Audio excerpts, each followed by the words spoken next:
bütün şəhidlərimizin hərəsinin can verən halda bir çətinliyi olur. O biz çətinlik deyirik də, əlbəttə ki, onlar həmin anda Allaha qovuşur, İmam Hüseynə qovuşur. Bu mərsiyəni inşallah bütün şəhidlərinə aid olan mərsiyədir, həm də anam məni görür. Həmin ananın, şəhid balasının, ümumən bütün şəhidlərimizin ruhlarının şad olması üçün deyirəm.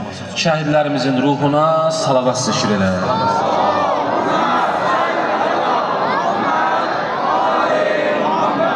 Aldı Hüseyn qam ilə bir dəst namaz, aldı Hüseyn qam ilə bir dəst namaz, ta edəmə bu dilə razı niyaz, ta edəmə bu dilə razı niyaz, aşiqə bax can verir, yarələri qan, qurban olun Mucadir, aşiqə bax can verir, yarələri qan, biraz da uca denən, aşiqə bax can verir, yarələri qan verir, aldı Hüseyn qan elə bir dəstə